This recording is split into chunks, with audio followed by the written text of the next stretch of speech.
All right, everybody. Welcome to Ignite After Dark. We will be talking about sessions 10 and 11. So we're going to do two sessions tonight. In the middle of between session 10 and session 11, I'm going to have you all do we're going to do some form of lead generation. I'm not saying you're going to call people, but even if you just go on your social media, pick 10 people on your social media and comment on their posts, like their posts, or send somebody a DM on social media. Or if you have people that you can text, we're going to do some form of that as we're switching between section 10 and 11. Again, just to keep that habit going of contacts. The more people we talk to, the more business we get, right? So we want to keep in that habit of being able to talk to people and not being silent agents, all right? Introduction about me. My name is Coach Coleman, Jesse Coleman from Chicago, Illinois. I've been in the real estate industry, just hit 18 years in November. So I've been doing this for a long time. For you all who are not familiar with it, real estate years go faster than regular years. Right. Time go by a lot faster, and you will see that as you're, getting your career up and running, really, that like, man, this time definitely goes fast.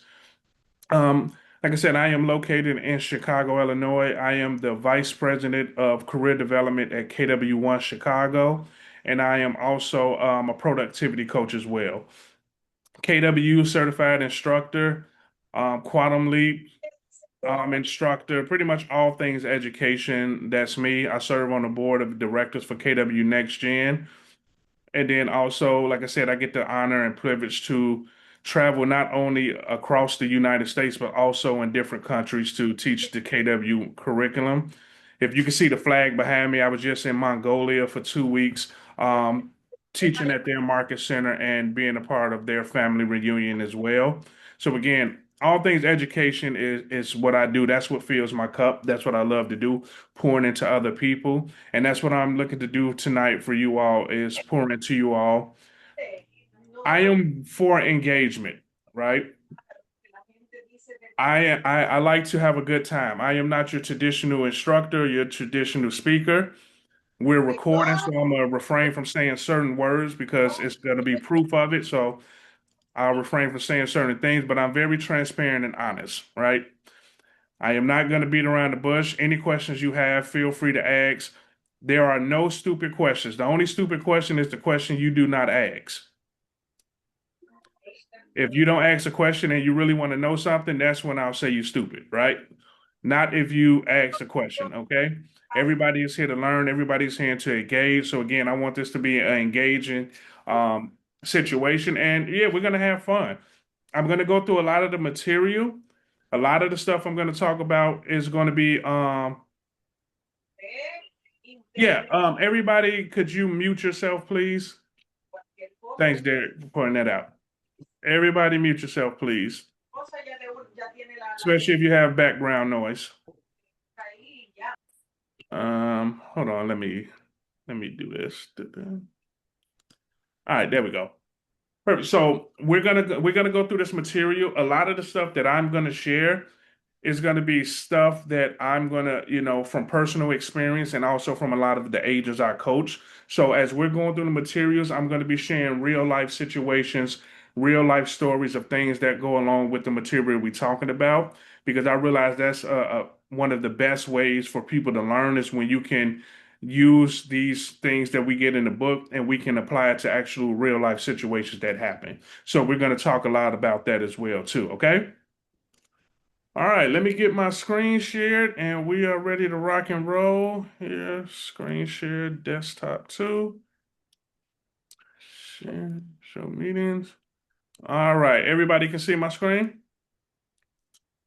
Perfect, perfect. Oh, also I heard that you all are amazing with those things right there. So I will be looking forward to seeing a lot of things popping up on the screen. Yeah, there we go. I'm expecting a lot of that because I was told y'all do that. There we go. All right, so let's get started. So today we're going to talk about keeping every lead. Let me get my screen. Yeah, I'll So we all know about the TCPA. We're not calling anybody on the do not call list. We know about fair housing. We know about all this stuff. Can we all agree that we went through each of these slides and we agreed that we would not call people on the do not call list? And I'm not sure about if it's just in my market or every market, but for us here in Chicago and in Illinois, it is a $5,000 per occurrence that you have to pay if you call somebody on the do not call list and they report you. All right. So I'm not, giving people $5,000 just for the hell of it. So we want to make sure that we stay on top of things and we check and make sure that they're not on the do not call list. All right, here we go. All right, so what we're gonna be talking about real estate expert lead generation, and now we're in the lead follow up section of Ignite. We're going to go over two sections. Like I said, we're going to talk about keeping every lead, and then we're going to talk about follow up with those leads. Here's our agenda for tonight. What is lead follow up? How to lead follow up? Post lead follow up. We're going to do a recap. And then as I'm switching slides to go to the next section, you all will be pulling out your phone, going on social media, like I said, commenting on 5 to 10 posts, liking 5 to 10 posts, or sending 5 to 10 text messages or DMs to people, and that will be our lead generation for the evening.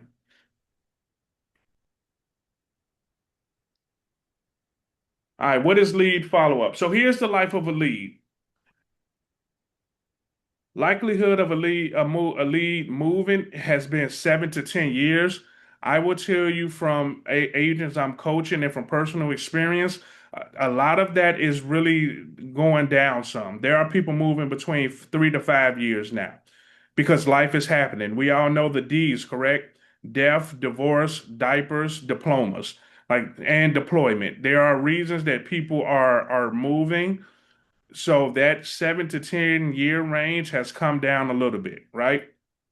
When you look at the uptrend, that shows when a person will move. The downtrend will show when they are, locked in. Okay.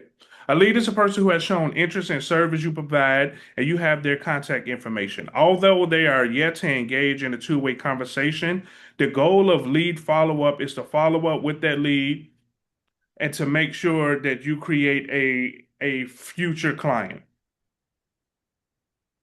So let me ask you all this question. If I gave you a lead at the top of the wave, would you perceive that as a quality lead or you would think that's a bad lead? So as we say at the top, somebody just purchased a home or they just sold a home and I gave you that lead, would you consider that a bad lead? Oh, no. John, you said still good. Okay. Anybody else agree with that? It's If they just a just matter of bought or time. sold, I'm sorry, say that one more time. if they just bought or sold, then they won't really need you, right? Yes and Yes. no. Well, Here, I'm yeah, so sorry. here's the thing. No, I'm sorry. Here, I was just going to say, here's the thing to think about. Remember, people are moving for a lot of reasons. Like I've known people that purchase homes and then next year they call me and say, hey, you know what? I'm actually, thinking about moving. Can you come out and let's have a conversation about, what that would look like for me? Okay. Go ahead, John. Yeah, I just think as real estate professionals, we can find a way to add value at See you any later. point in that curve. Okay, hold on. Hey, In the bathroom. everybody, could you mute yourself? I'll have the same amount on my schedule tomorrow as today. That's a 5 There we go. I took care of it. All right. I'm sorry about that, John. Go ahead. I was just saying that as real estate professionals, we can find a way to add value at any point along that curve. Mm-hmm. Bingo. That is it right there. Here's what we got to remember that we have something that's called a post-close system. Everybody should have that. A post-close system is when you have somebody that purchased a home with you or they sell a home, they go right back to being a lead in your database. So as they're going through the pipeline of a lead to now a lead follow-up to a client, working with them, get them under contract, they close. Once they close, they go right back to the beginning of that conveyor belt and they go back to a lead. You're still there to provide value to them. And again, like I said, deaf, diploma, diapers, deployment, these are things where people life change. And people are moving quicker than they usually move. So again, we want to make sure that when they decide to move, you are the person that they're going to work with. All right. So again, there's no such thing as a bad lead because you're going to need clients in 3 months, 6 months, 9 months, 12 months, 24 months, 36 months. You're going to need clients. Even if you decide to start a team, your team is going to need clients. So again, your database is so important. If you get your database to a point where it's it's so big, you can sell it. There's agents right now who are selling their databases. They're retiring from the business and they're selling their databases. So again, that's why every lead is still important. It doesn't matter if they just purchased or they just, sold, you still provide them value. And that's what we're going to talk about in the next few sections of what type of value you provide to them and how you stay in communication with them. They could also refer you. Yes, bingo. Referral business is a very big thing. One of my friends, he's also a coach. He has a gentleman in his database, and I am not exaggerating. Every year he refer him at least 8 to 10 people, but he has not personally bought or sold with him. But yet he always refer him at least 8 to 10 people every year. So to your point, you can create that relationship to where now they're referring you to other people as well. Okay. All right, let's get back to the slide. There we go.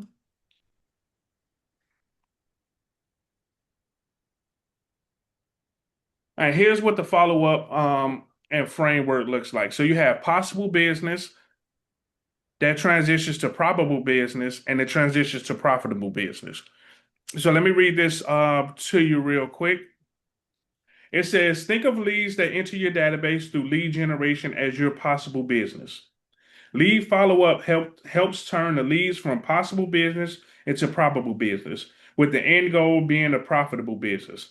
In the 2021 National Association of Realtors profile of home buyers and sellers, the opportunity that lead follow-ups can provide to your business. They collected research and it shows that when selecting an agent, 73% of buyers only talk to one agent, and 82% of sellers only contacted one agent. Since the data shows that most buyers and sellers only talk to one agent before deciding to do business with them, what do you do to ensure that you are that one agent for everyone in your database? Got you. So again, it says 73% of buyers only talk to one agent, 82% of sellers only contacted one agent to sell their home. And I will tell you right now, the people in your database, you're not the only agent that they're in your database. The people in your database, I can guarantee you, are also in 3 or 4 other real estate agents' database. Also on social media, if you go on social media right now and say, hey, I need a real estate agent in such and such city, I guarantee you, you're going to get bombarded with a whole bunch of people that say, hey, I can be your realtor. So again, we want to make sure that we build our database and we have our leads and we follow up with it, because possible business turns to probable business and probable business turns to profitable business. Okay.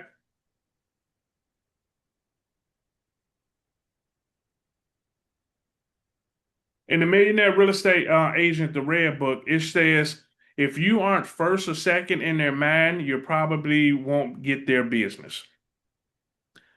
That is very true. If you do not stay top of mind, you will not be there when they're ready to transact. I say this all the time and people laugh, but it hurts to your core. The worst thing ever is when you get on social media and you see somebody you know, somebody that's in your database, posing with the big dumb key saying how they just bought a home. And you're going to say, wait a minute, this person is in my database. Why didn't they call me to sell their house? Why didn't they call me to buy their home? We have to remember it is not the public's job to stay in touch with us. It is our job to stay in touch with the public. Okay? It is our job to make sure people remember that we are the agent that they can contact to do business with. All right. Anything from that little quick section that we went over about what is lead follow-up?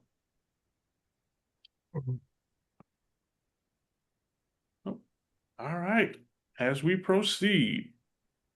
Yep, persistency is key. And then we're going to talk about what that communication will look like. All right, how to lead follow-up. So that's the big thing we're going to talk about. So your intention to be strategic with your lead generation efforts, you should be strategic with your lead generation follow-ups. So we want to make sure that we're very strategic about it.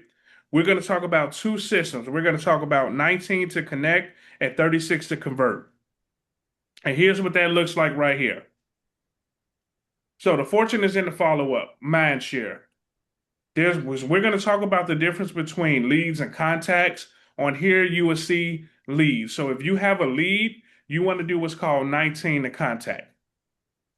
That's 4 touches, quarterly phone calls, 12 touches, monthly email, newsletter, market report, video. 2 touches, promotional direct mail, such as magnets, calendars, printed marketing report, 1 touch annual event, party, movie screening, get together, so forth and so forth. Okay. Now we're going to dive a little bit. If there are any questions about this, but we're going to dive a little bit deeper into the 19 to connect on the next slide. All right. There we go. So here's how we're going to break it down. And this is what they tell us. The 19 connect are made of what I just went through, the 4 calls, 12 touches, 2 touches, 1 touch. The intention of these touches is to be spread out over a calendar year, which equates to about 1 touch every 3 weeks. The goal of the communication to establish a formal relationship and open up two-way communication. So that is our main goal for using the 19 to connect. Is we want to build that relationship. We want to form the relationship and open up a two-way communication. All right. When do you think a lead should be added to your 19 to connect campaign?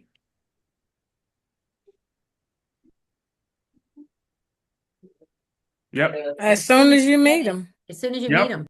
Bingo, right away. We do not waste time. Remember, it is speed to action. Soon as we get somebody's contact information, we are adding them in right away to our database. And here's what they tell us. They says this is how quickly you reach out after the lead has engaged with you. Your speed to lead should be rapid. Just think if that lead entered your database through a social media post and consider how quickly that person has already moved on to engaging and interacting with other social media. Like I just said, a little bit earlier, that you're not the only real estate agent they're Facebook friends with. You're not the only real estate agent that they follow on Instagram. So again, speed to lead. As soon as we get the lead, we're putting that lead right there inside of the 19 to connect. And here's our follow-up lead best practices right here. Consider for your lead follow-up program first. What are my strengths when working with people? How can I adapt the touches of 19 to connect to represent me? So again, everybody has superpowers. Everybody has something about them that makes them unique, that makes them special. What is that strength that you can use to work with people?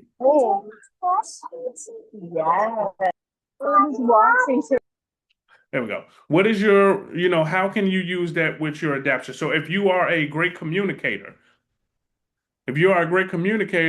that is how you can, adapt that. So you're okay with making those phone calls. You're okay with reaching out because you're great with communicating with people. The second part, what are some reasons I might have for contacting the lead? What are some touches to do before and after a phone call? That is very key, and we're going to talk a lot about that is having a legitimate reason to contact people. One thing I coach agents on is when you're reaching out to somebody, stop reaching out and saying, "Hey, I'm just checking in." "Hey, John, I'm calling you just to check in." John gonna be like, "Oh, okay, well, thanks for checking in. I talk to you later." We want to make sure that we have a reason to contact them. We're providing value. We're showing them that we are the one-stop shop for anything they may need. They can reach out to us for anything. The next one, how am I using conversations to let the person know I'm in real estate? How to contact me and how to refer business to me. You teach people how to treat you. You teach people how to send you business. Okay? We want to make sure we're letting people know, like, hey, if there's anything that I can do for you or anybody you know, don't hesitate to reach out to me. We're going to talk about this a little bit more, but the best way to use a conversation, who's familiar with the Ford model? FORD. The Ford model is the easiest way to start a conversation with people because usually we all done this before. If somebody asks us how our family is doing, after we tell them how our family is doing, what's the first thing we ask them? "Hey, how's your family?" We ask somebody, "Hey, how's the job? How's everything going?" What's the first thing they're going to ask us? "Hey, what's going on with you?" So again, when we use the Ford model, that is the way how we can use the conversation to let people know that we're in real estate. And then we have that conversation with them about, hey, if you know anybody that's thinking about buying and selling, don't hesitate to have them reach out to me. We're still in January, even in February. Here's a script that I tell people to use every January and in February. I'll reach out to everybody in my database. I'll reach out to Molly and say, "Hey, Molly, this is Jesse, from Keller Williams. Here's what's going on. I have a goal in 2026 to help 50 people either buy, sell, or invest in real estate. Who do you know that I should know, Molly, that I can help with that, with their goal of buying or selling in 2026?" So now Molly's going to be thinking like, "Hey, you know what? I really don't know anybody right now." Perfect. So here's what I want you to do, Molly. If you hear anybody from your work, or if you hear anybody from anywhere that say they need a realtor, don't hesitate to pass my information along. And then that's how you're teaching people that if they have a referral or if they know anybody that needs a realtor to reach out to you. The next one, when is it best for me and my business to time block for lead follow-up? Your schedule should be consistent of 5 things. Who knows the 5 job descriptions of a real estate agent?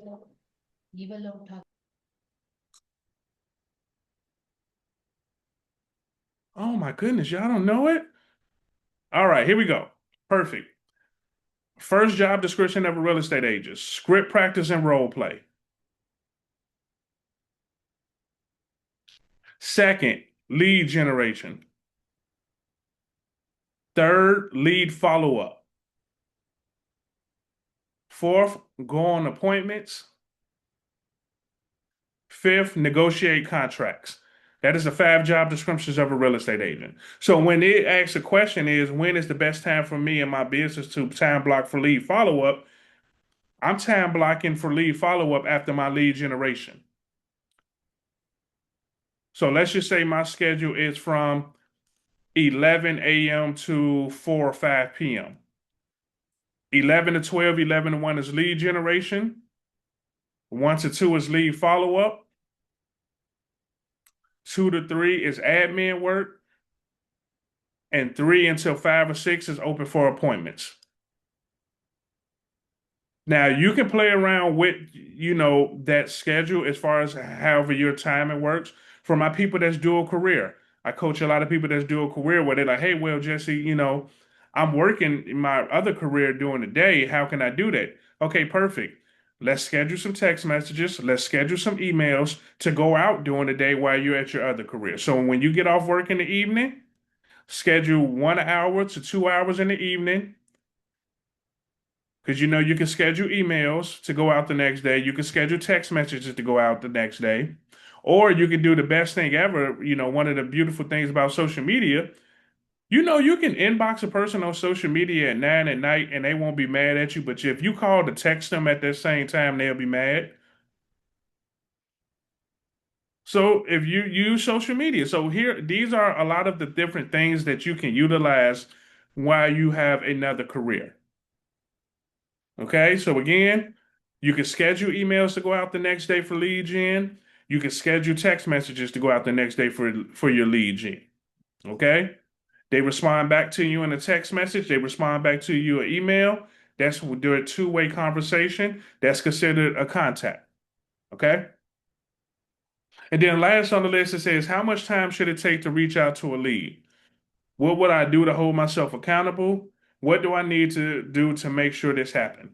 Everybody needs accountability on top of what they do. So there are 151 people from all parts of the country on here. You can have accountability partners. Everybody should be exchanging information because guess what? When I give all of you all my contact information at the end of the class, my phone number, my email, my social medias, I just had 151 contacts for a Wednesday. Today is Wednesday, right? For a Wednesday evening. I'm lead generation. If I don't know if there's anybody else here from Chicago. If I'm the only person out of 151 people from Chicago, I'm damn sure going to give all of you all my contact information. So if you have any referrals for Chicago, you can reach out to me. Right? So again, accountability, use each other as accountability partners. I say, hey, John, here's my goal. My goal is to have 100 contacts next week. I'm going to talk to 20 people a day, and I'm going to add them to my database. John's going to follow up with me Sunday. Hey, Jesse, what was your goal for the week? How did you do in relation to your goal? So again, if I want to be serious about reaching out to leads, I have to put it in my schedule. I have to time block it, and then I have to add accountability on top of it. Okay. All right. The next side, we're going to go a little bit into the 19 to connect. So now you have a chance to think about and design your own 19 to connect plan so you'll be able to implement it. Here's what this breaks down to if you look at it on the screen. Yeah. Also lead gen at your other job. Yeah, if you definitely have the opportunity to have conversations with people at your other career, definitely do that. When I used to be a personal trainer, when I did personal training, all my clients had my real estate card.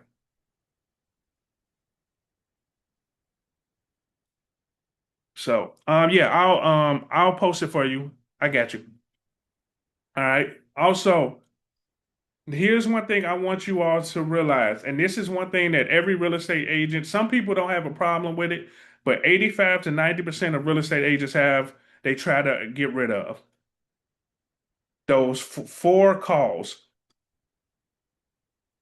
Yes, texting is good, but you need to have a voice conversation with the people in your database at least 4 times a year.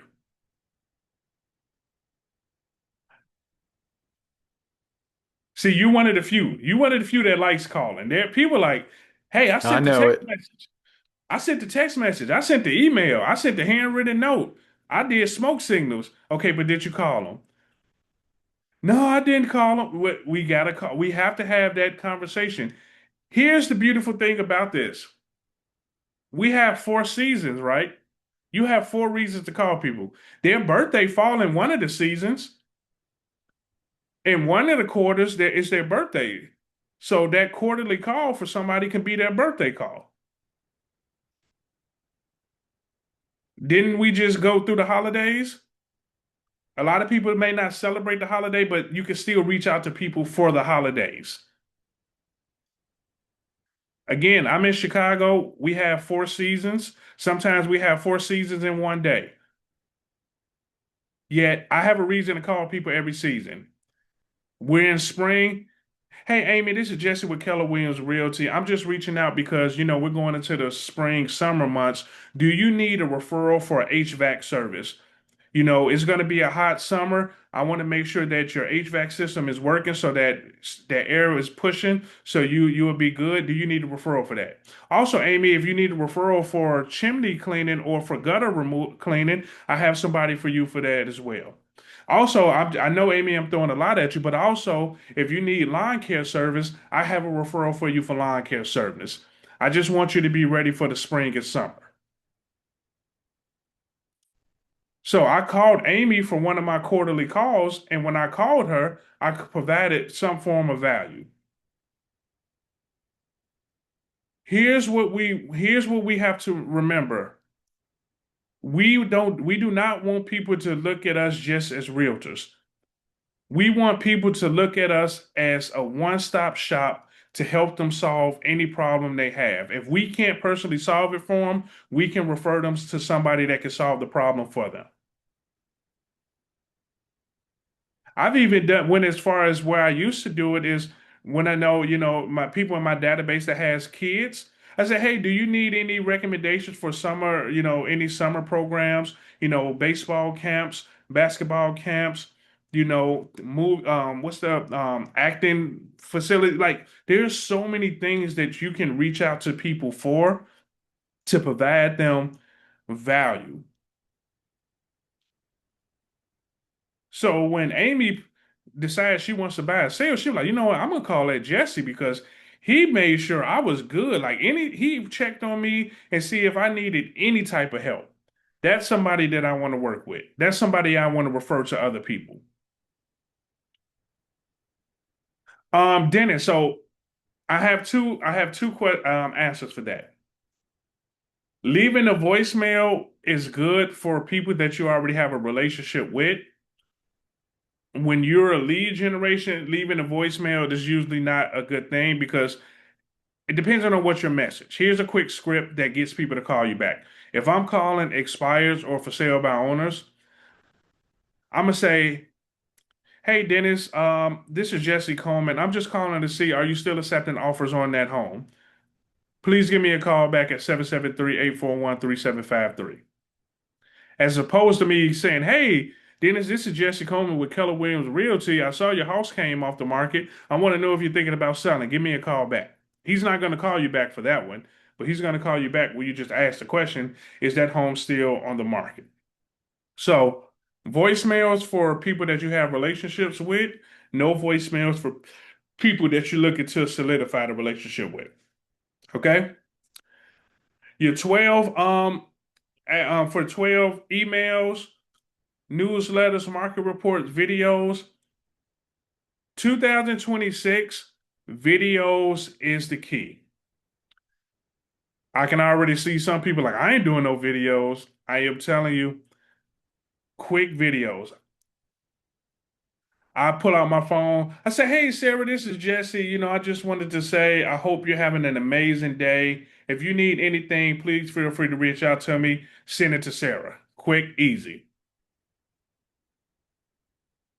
Emails, newsletters, market reports. I would say market reports would be one of the best things to do because there's so much BS news on social media where people do not know what they're talking about. You want to send them correct information. Right? You want to let them know, like, hey, you may saw this on the news, here's the truth. Or hey, you may saw this on the news, it's correct, but let me give you a little bit more clarity around what that is. Okay? Promotional direct mail, local sports teams. So a lot of people do the sports calendars. I don't know if you've seen them or not, where baseball season getting ready to come around.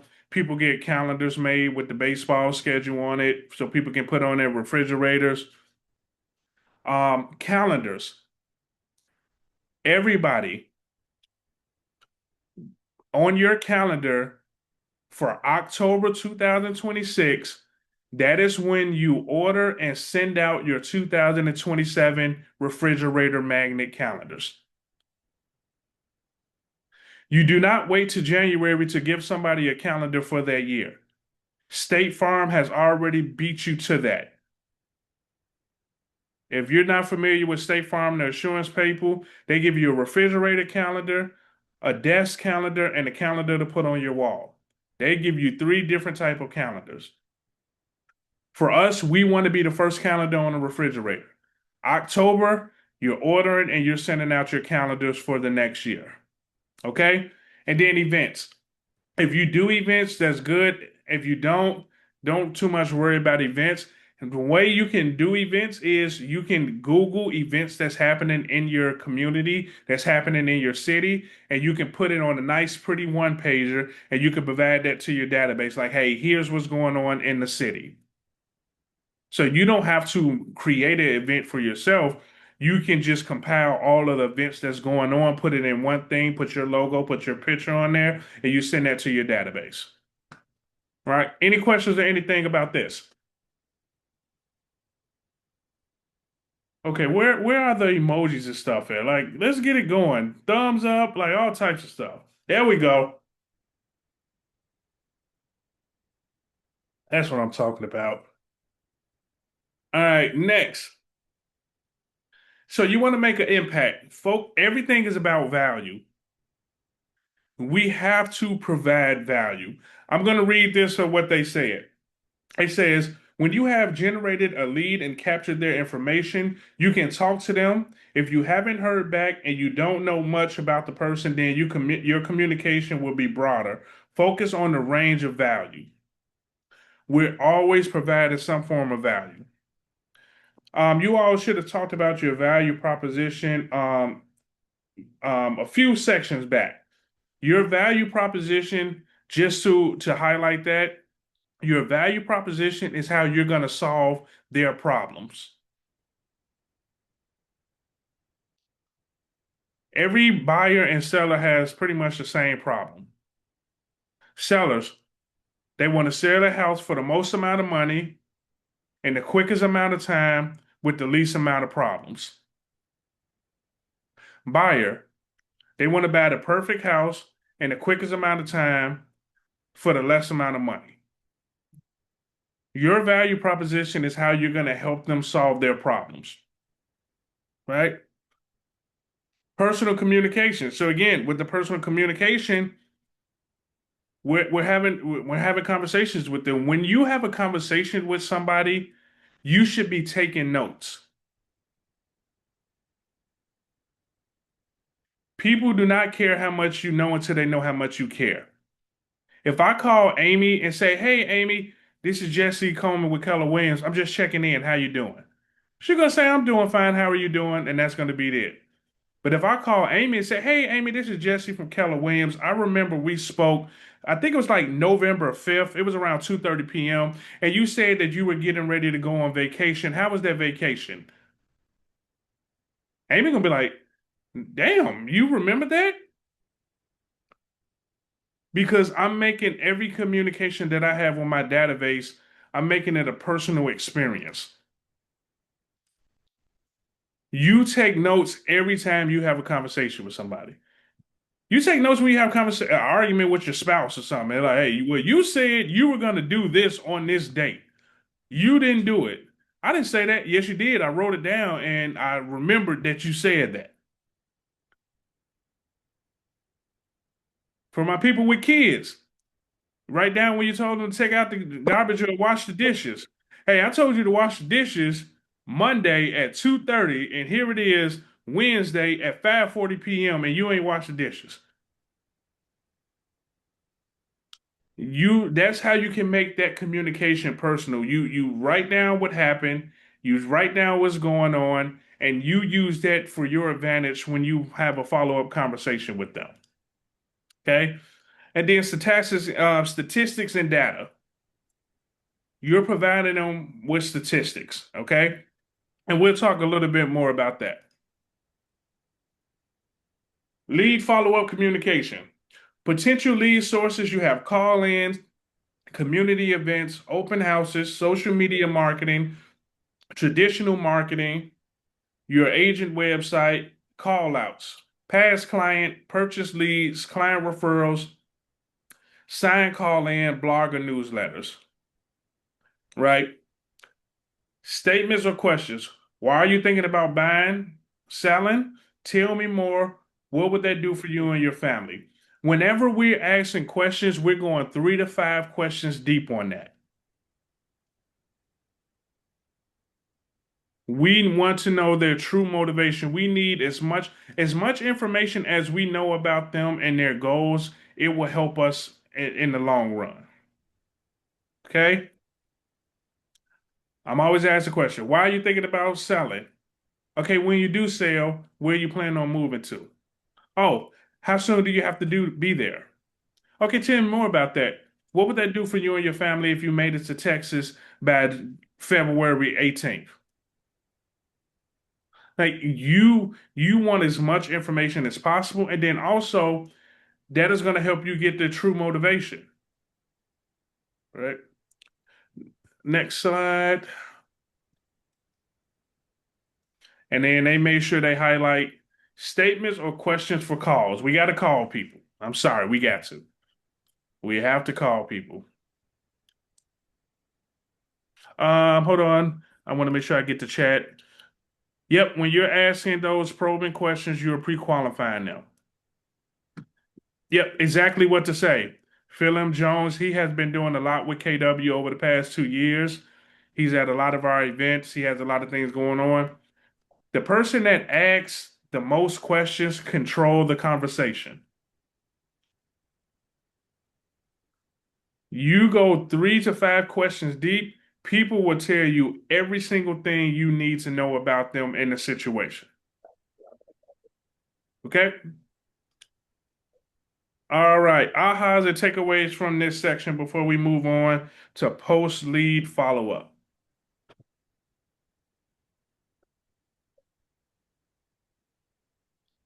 The takeaway that I had was the 5 jobs of a real estate agent Yeah. and the way that you kind of circle back around after your lead generation to your lead follow-up.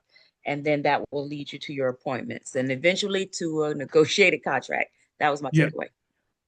Yep, that is one of the great things about breaking it down like that. So when a person say, Right. "Hey, how do I time block my calendar?" I say, Mhm. "Okay, first script practice and role play. So you're getting yourself ready to make your calls. Then you do your lead generation. When your lead generation is done, now you follow up on the leads you already had. And when you do those 3 things, you're going to end up having appointments to go on. After you have appointments to go on, you're going to have contracts to negotiate. So it's like that, the ladder of success. One leads to the next, leads to the next, leads to the next. Yep, we want to be problem solvers, not just real estate agents. Also, I was just at a real estate event last week, and they said something that was so key. They say in 2026, your clients, they're going to want agents who are risk managers. They want to make sure that it's somebody that can manage their risk and making sure that they're not, there's not too many issues going on. Yep, have the list of referrals for your client. Here's one thing that you can do, that when you have a client and you're closing and you're getting ready to close them, you can already have a binder together ready for them. And you can pass that along to them. So when you're following up with them, you're checking in and say, "Hey, I hope everything's going well. I know we're going into the winter months. Remember, I gave you that binder that has some referrals for HVAC service.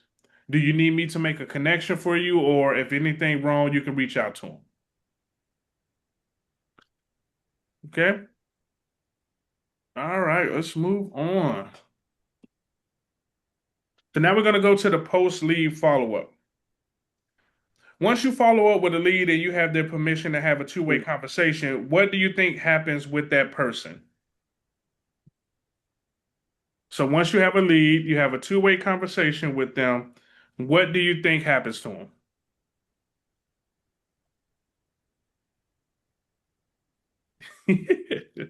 You move them over to contacts. Boing, bingo. There you go. So you move them over to a contact. Exactly. Yep, they become an active contact. So when two-way communication is established, the lead becomes a contact in your database. So now you're going to move that person from a 19 to connect to a 36 to convert and submit that relationship. So if you look at this little cylinder on the screen, it shows the first step, lead generation. You capture a lead through prospecting and marketing. You put them in your database. They're there as a lead. You form that relationship. You have those two-way conversations. Now they convert to a contact. This is where you're strengthening that existing relationship. And then it moves down to the bucket to cultivate contacts for conversions, for repeat business, referrals, vice versa. Okay. And one to cement. A high value touch that solidifies the relationship you have just established and open the doors for future interactions. So we want to cement that. The cement touch is high value. Here's what the touches should do. It should tell them about the service you provide, help set up a conversation for later, serve as a reminder of the interaction, and tell them how to refer business to you. So, what are some of the options you can offer as you're one to submit? What are some of the things you can offer them?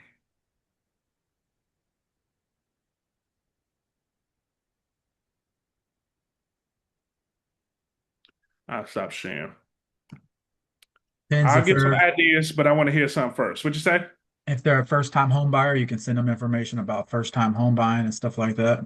If they're looking to buy land, same thing, or divide their land, just information you can give them to help them move forward. Stephen, that is spot on. You know, in Keller Williams, we have the book Your First Home. Like if you want to give them that. We also have the Blue Book, the Millionaire Real Estate Investor. So you can offer them a book about investing. So you can offer them a book about their first home. You can offer them about investing. Yep, you can give them vendor contact. Like these are so many things that you can give them to provide value to them that they know you are a resource for them. All right. Anybody else? Lender info. Yep, exactly. All right. I'll come back to this later. Come back to that later.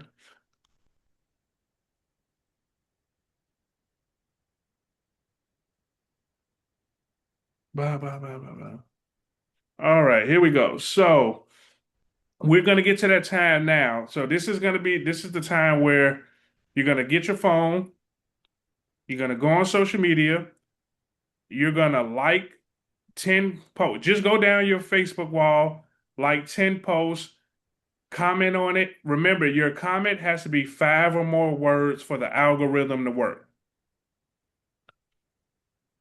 Like 10 posts, comment on 5 things, or you can send text messages to people and say, hey, this is Jesse. I'm in this amazing class with this beautiful instructor. Like, he is amazing. Like, I'm going to send you a picture of him. That's how cool he is. And he told me to make sure I reach out to my VIP people to let them know that I can be of service to them in 2026. Can you say that again about the algorithm? So on Facebook, for you to pop up on people's feed, you have to interact with them.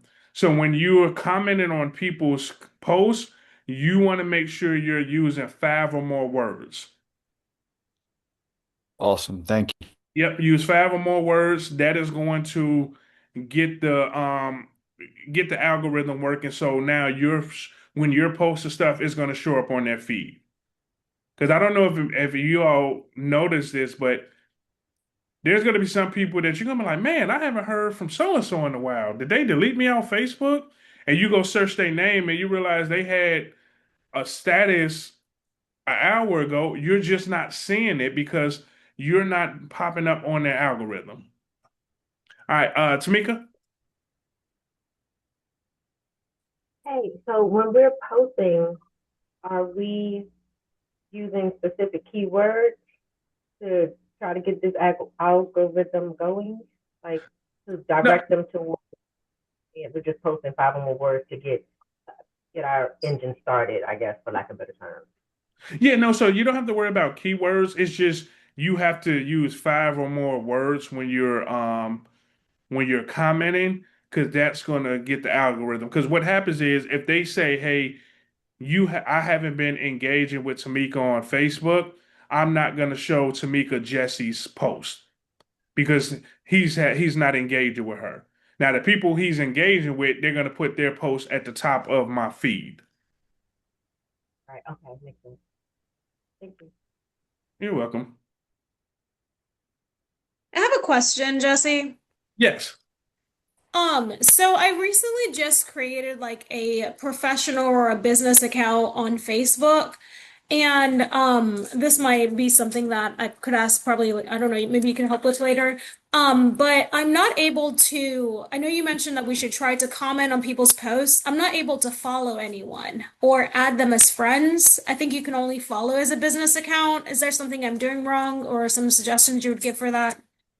Yeah, so on business accounts, you're not going to be able to do a lot. It's going to be with your personal account that you're able to comment, add as friends, and do things like that. Um, I will say for me, and this is just, from my observation, that your business account, your business page is to just solidify and show people that you're a professional. Your personal page is where you're going to get more of your engagement, where you're going to be able to generate leads because you're able to interact with them a lot more. Yep, exactly. So much. Appreciate Your it. business page is your digital storefront, but your personal page is where people can connect with you and you can start building that relationship to where they're like, okay, this is the person I want to work with. Awesome. Because let's think about it. That's pretty much how websites are going nowadays. Like real estate agents have websites, but that's just a placeholder for people to say, "Oh, okay, you are a business owner." But most of the time, they're just going to Google you, and when they Google you, they're going to pull up your Facebook and your Instagram, and they're going to check and see what's going on. I had that happen on an appointment. The seller like, "Oh yeah, we know all about you." I'm like, "What you mean?" They're like, "Oh yeah, we Googled you. We saw all your social media." I'm like, "Okay, which one did you see?" That's the most important question. Right? So they're looking, they're checking. So they'll see, oh, okay, Molly has a business page. Okay, she's professional, but I want to really see what the real Molly is. Let me go to her Instagram. Let me add her as a Facebook friend because I know her business profile is going to be a lot different than her personal profile.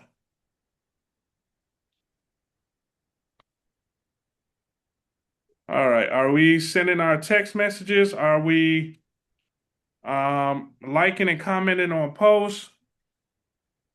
Because I don't want to get in trouble for them saying, hey, you didn't have them do lead generation. So let's do it. And guess what? I have my phone and I am going to do the exact same thing. So it's not me just telling y'all to do something. I am finna do it as well too. So I am finna go through here. I am going to give this a thumbs up.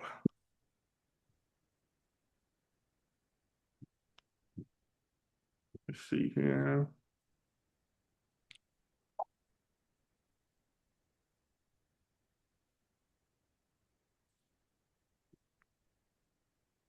This as well. Oh, I'm sorry. Somebody in the waiting room. There we go.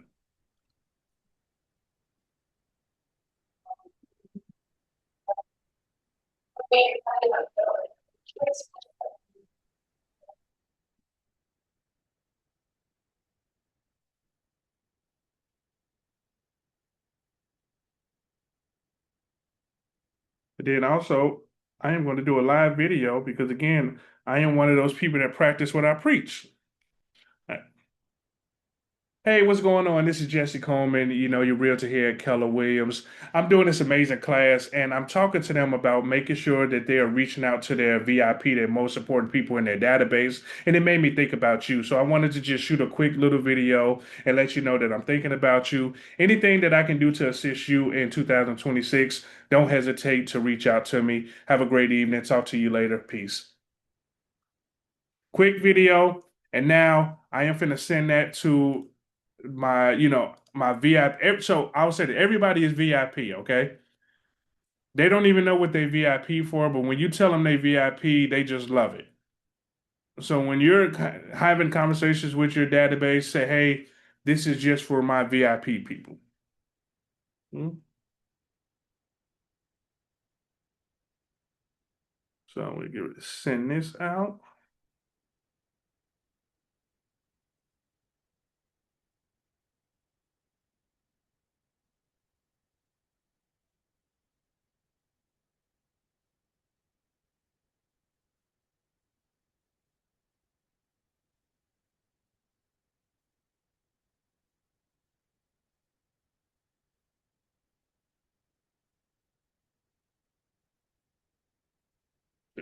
All right. Okay, let me get the next slide ready while you're finishing up that. Oh, also, I'll throw this back up for this section. They want me, so I have to do this. So here is the review slide for this section.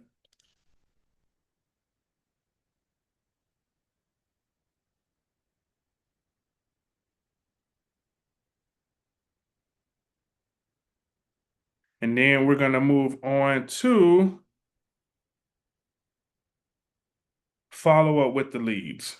So this is where we're going to get into into the weeds of the conversations that we're doing and, all of those things.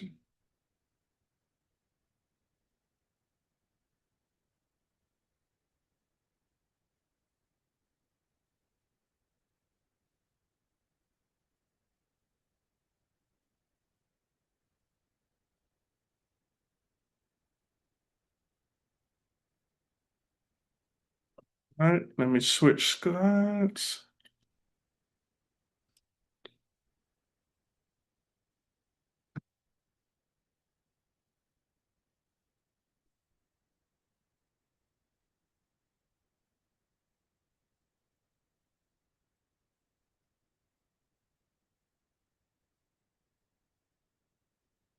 All right, here we go. So now we move on to session 11, and that is follow up with slides. I mean, follow up with the leads. Huh? Somebody's in the room. There we go.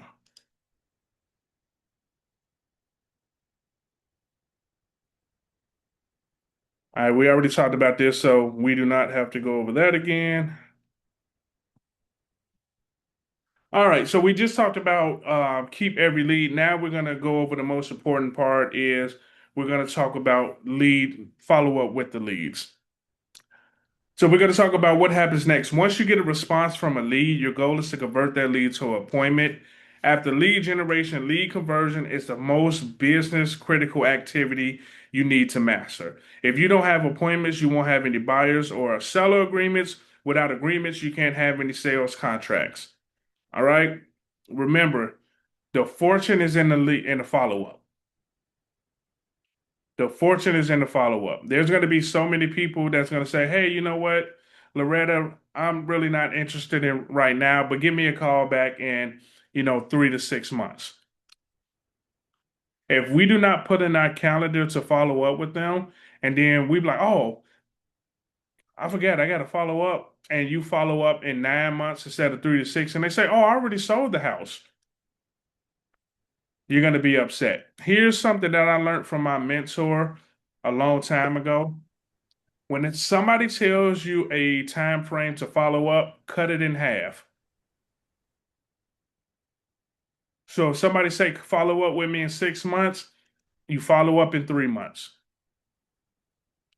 Somebody say follow up in a year, you follow up in 6 months. Because here's the thing, remember, life happens. Life happens fast. So they may not have a need to do anything in right now, but in 3 months or 6 months, they get a job promotion. They find out they're having another child. they're getting married, they're getting a divorce. Like things happen. So we always cut the time down in half from when we follow up with people. Okay.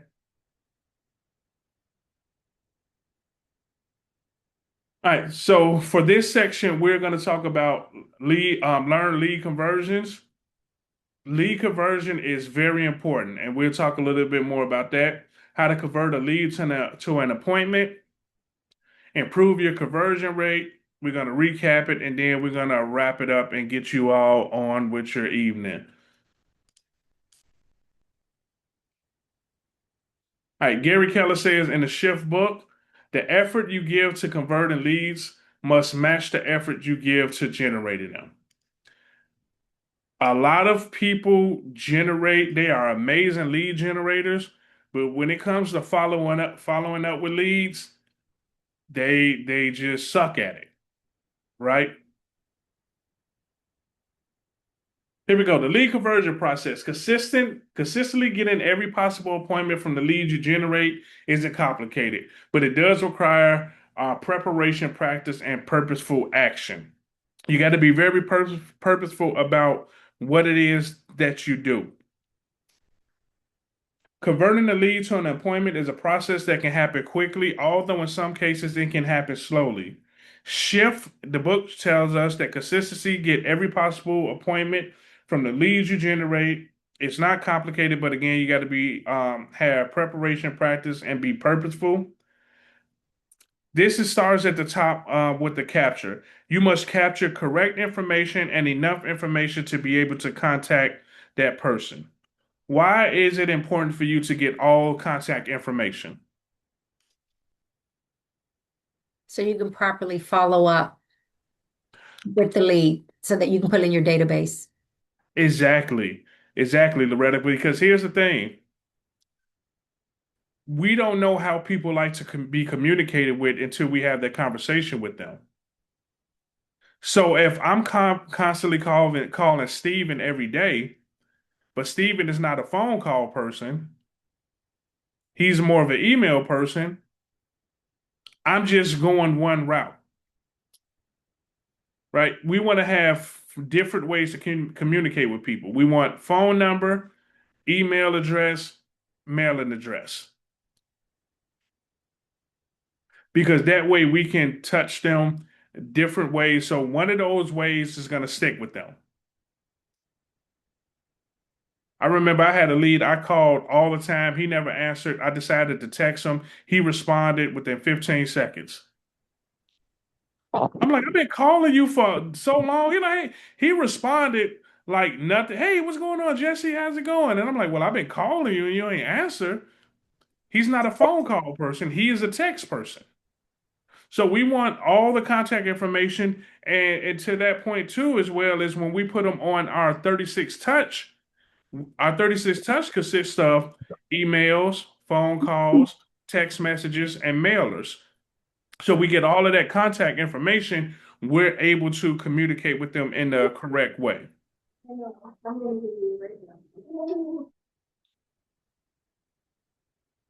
Possible, probable, profitable.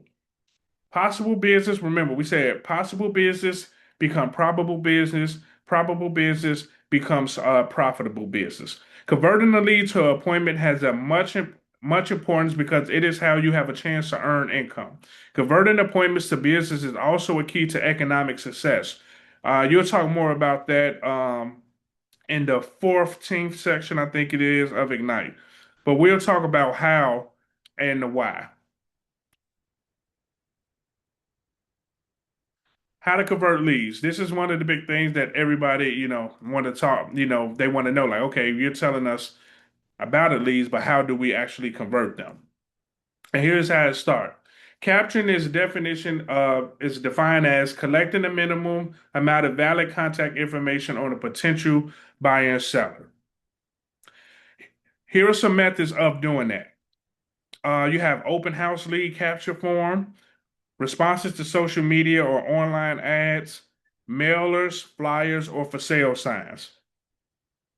There's so many different ways that you can capture lead information.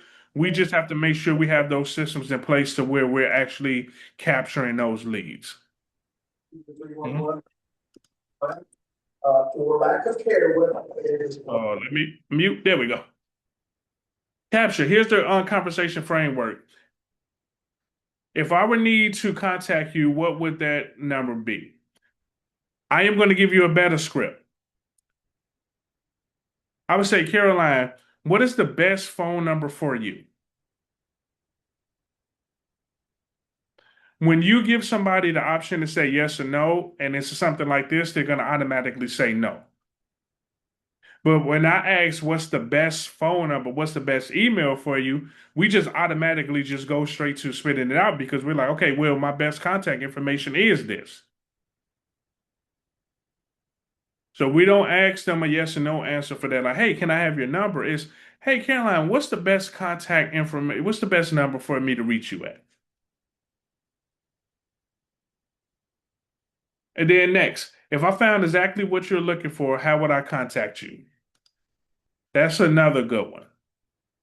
All right, I know you said you were looking for a specific type of property. If I was to find that property, how would I get in contact with you? Would you want me to be a phone call, email? What's the best email address for you so I can make sure I get that over to you?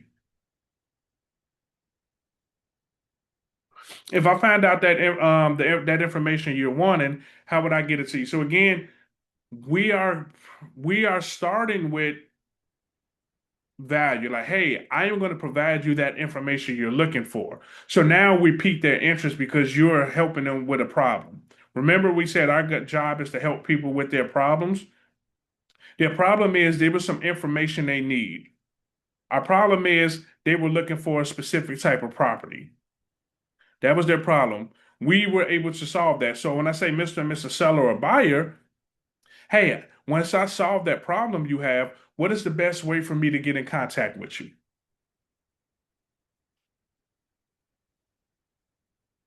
Next, we have the connect.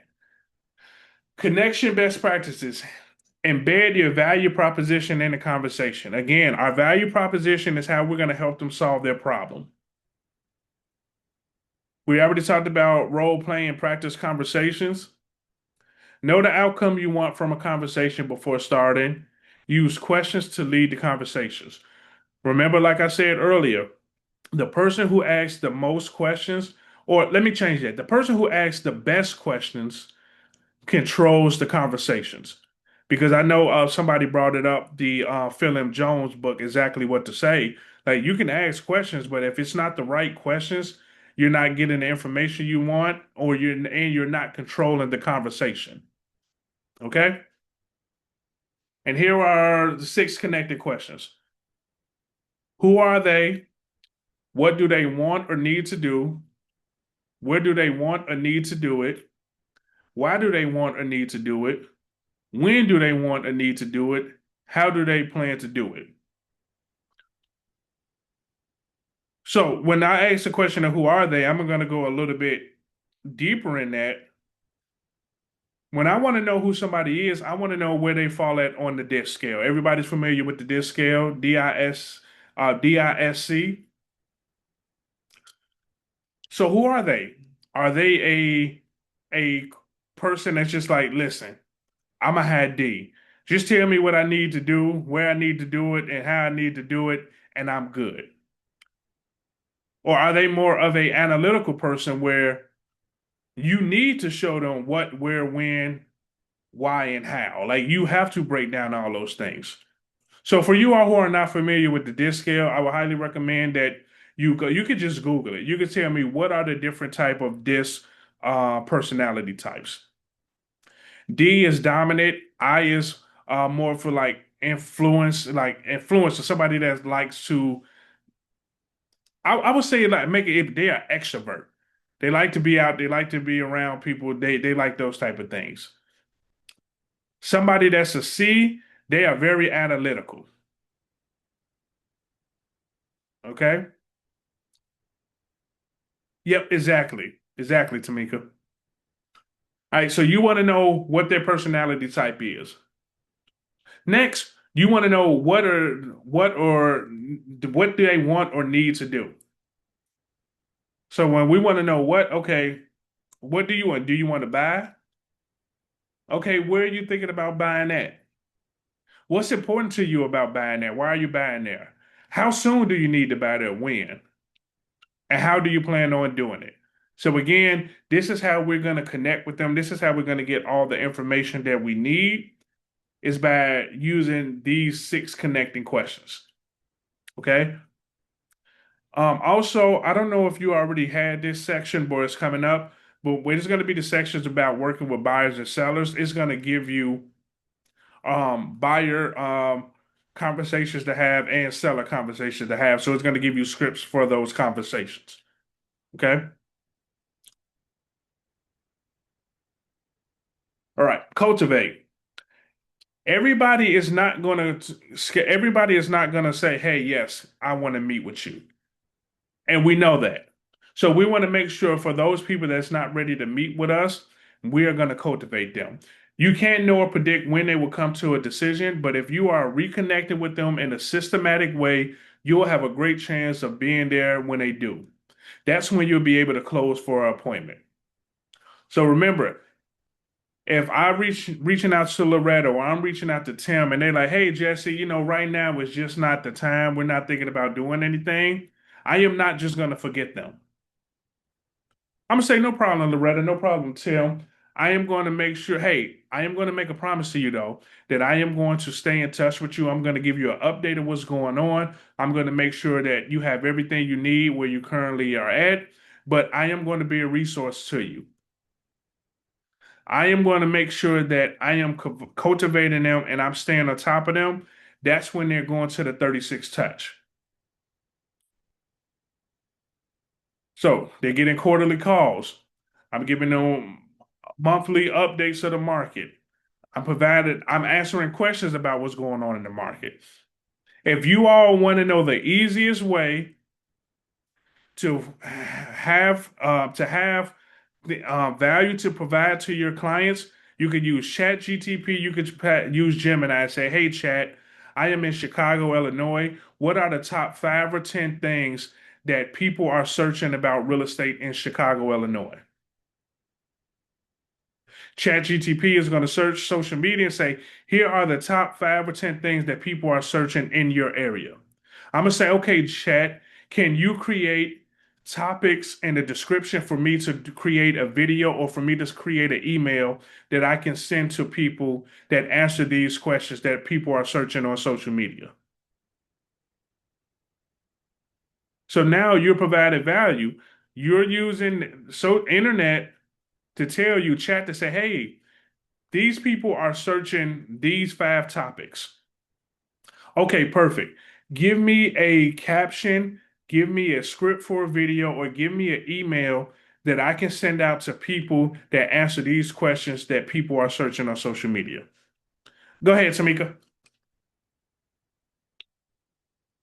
Hey, I'm sorry, Jesse. I don't mean to interrupt, but I No really problem. wanted to draw. Okay.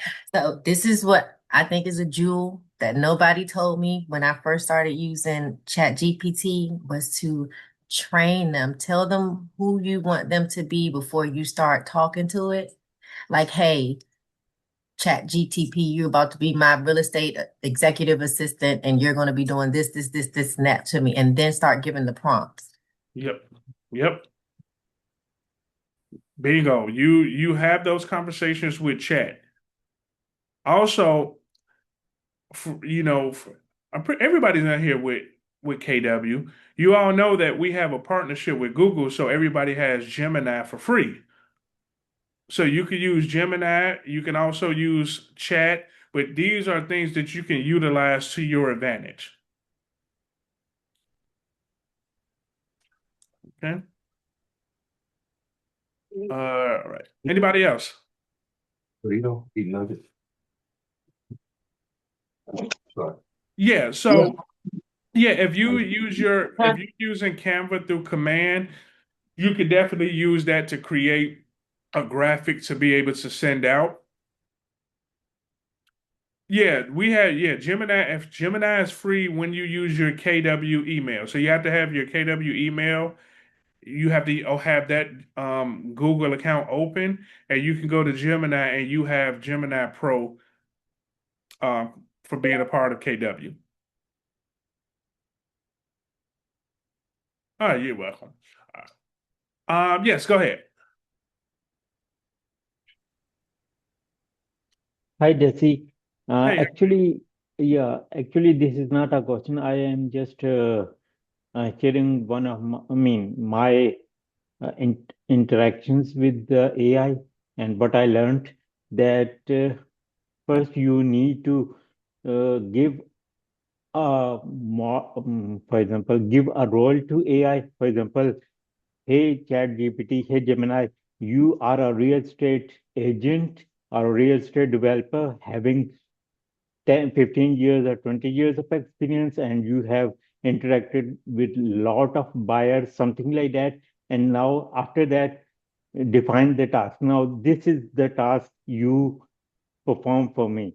I mean, yeah. this is your task, and then after these are the two necessary things. In that way, the AI will respond you in the best possible way, and then at the end, maybe you can just give an example or reference to it that okay, I want you to reply me, but reply me following this example, or this is the way how I want you to reply me. So if you follow these three, four steps, then I think AI will give you the best interaction or a best possible answer to you. Yeah, thanks for sharing that. I'm glad you brought that up because that is spot on. That when you tell Chat or Gemini who they are, they're going to look for information. They're going to look, when they're searching for stuff, they're going to look at it through a different lens. So when you say, hey, think about so you can say, hey, Chat, you are my nutritionist and my personal trainer, and you've trained some of the top athletes in the world. I want you to do A, B, C, D, and E. They're gonna start researching things from that aspect. So thanks for bringing that up. All right, next. So next we're gonna move on to the close. When asking for the appointment, which format do you think is most efficient? So if you can rank this from the best to the lowest, what is the top most efficient way to ask for an appointment?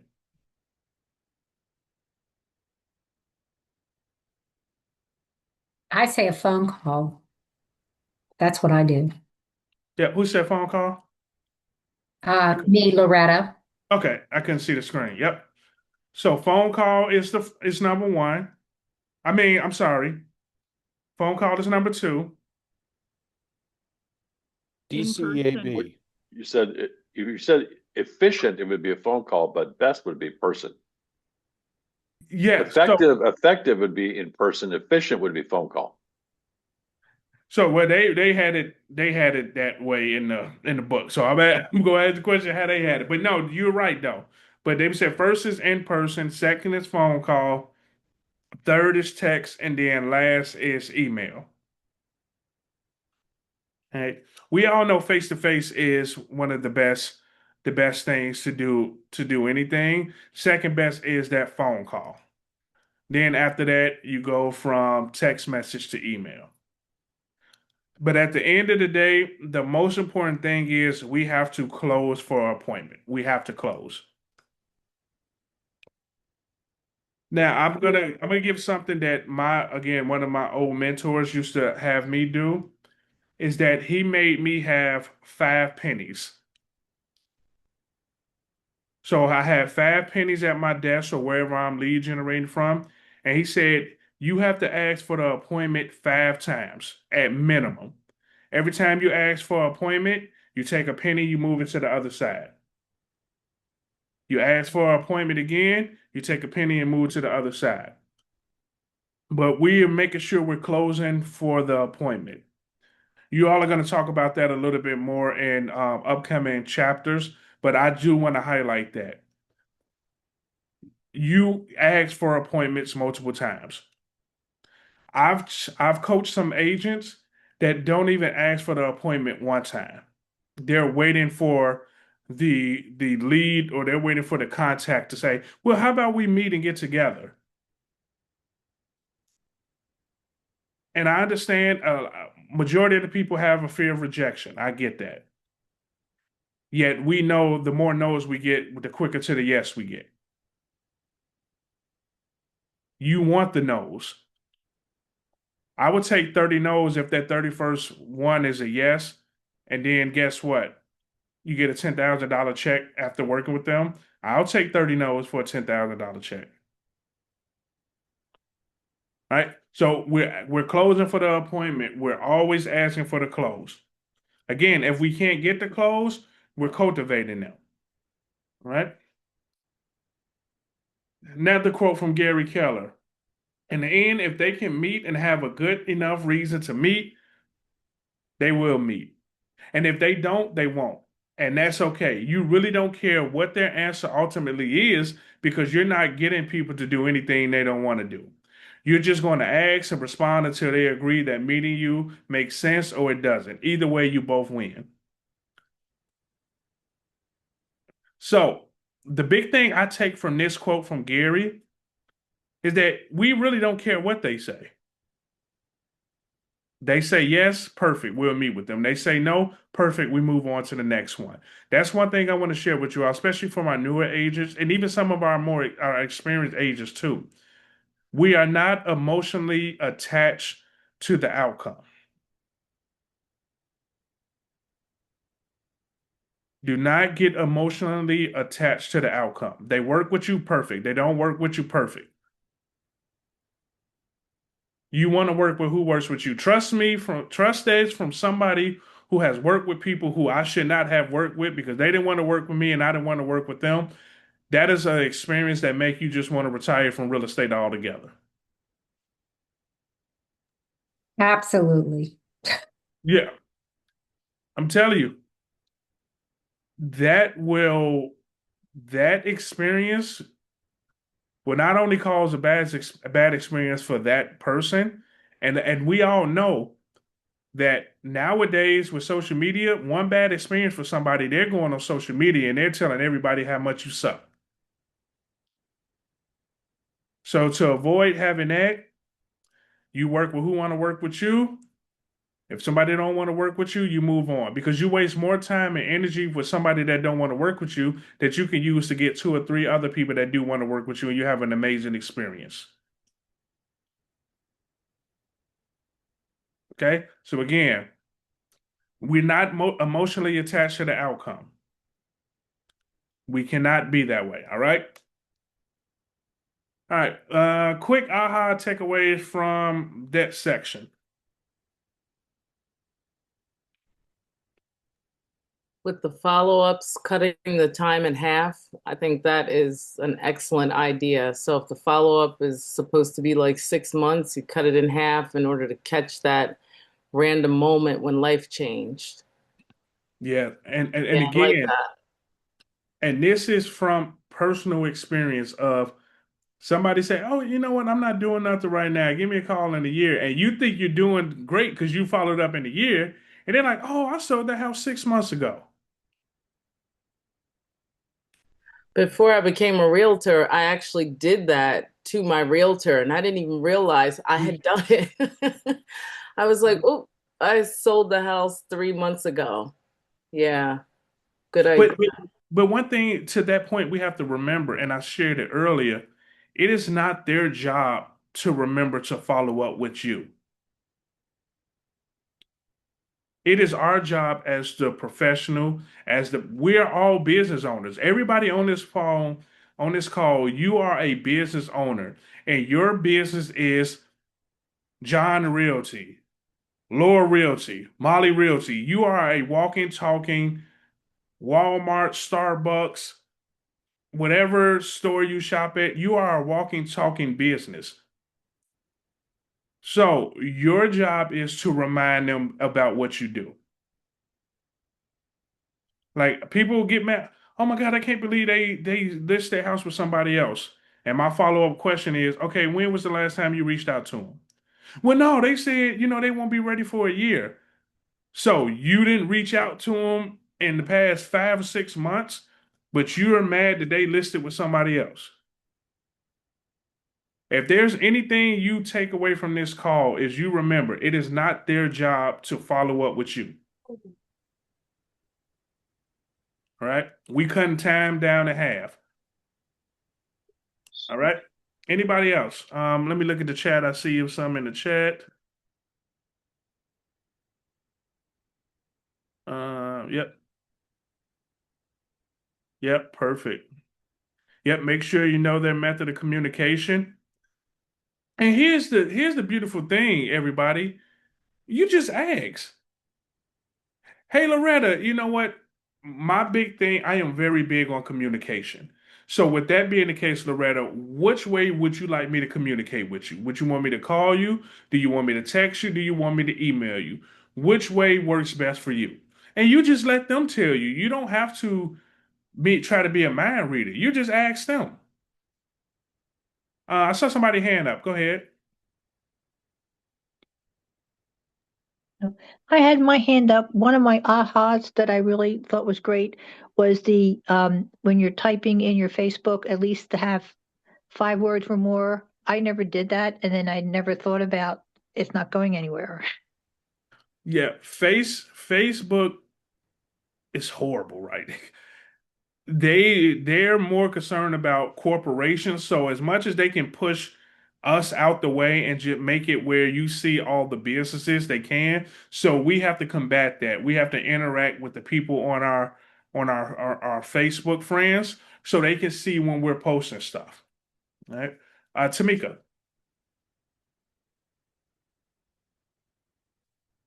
Yes, my aha was the communication. Make sure that you know your method of communication and follow up with your clients. Even if it's been like a few days or so, and they may seem to have lost interest, make sure you come back and do your job. Because I actually had a client come back to me earlier this week. I hadn't talked to him in a couple of days, but the last time that we talked, he had sent me a few things that was just like all over the place. And when I circled back around, I had like a bunch of information for him. And he was like, you know what, Miss Tamika, I'm gonna take back everything I said bad about you. But he was supposed to call me back. He was supposed to text me back and do a whole bunch of things. But I, circled back up with him and he's like, you really doing your job. You're on it. Yep. So, and I text him. That was the thing. So I know we use a lot of email and communication when we're sending properties and things like that. But what I do is I'll send the email and just copy that link or email right out of that email and shoot them a text. Because a lot of people would rather just text these days. Some of them don't even want to talk. But Yep. keep your business organized, still do what you do, but just copy it and paste it. Send it right on over. And ChatGPT will shorten every email and put it in a text so that everything flows in sequence. Exactly. And one thing I want to say, I'm glad you brought it up and it stuck out to me, is that you do not stop reaching out just because they haven't responded. That means you Yes. keep reaching out. Think of it like this. How many times have you got junks in the mail? Like, let's say coupons, Bed Bath and Beyond. That's the candle place, right? Like Bed Bath and Beyond, Yes. No, yeah. they send you coupons. You don't use it. You throw it in the junk drawer. You just put That it in there. 20% off. You just put it in there. And then that one day, you realize that you have ran out of candles. What is the first thing you're going to do? You're going to run to that junk drawer and make sure that those coupons are still good. We do that all the time.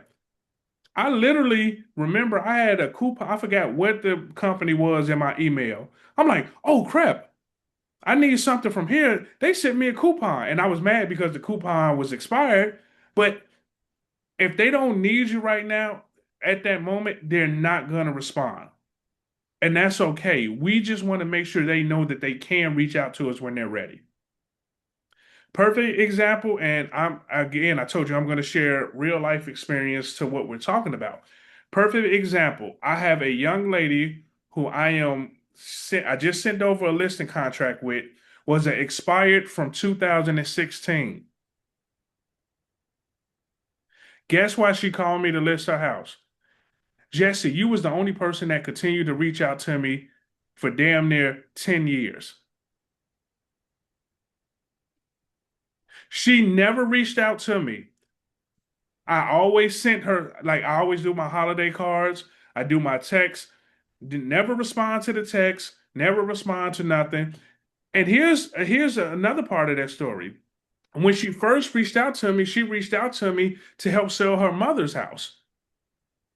It wasn't even her house. It was her mother's house. Then she just reached out to me and said, "Hey, I'm having a house built in Indiana. I need to sell my house."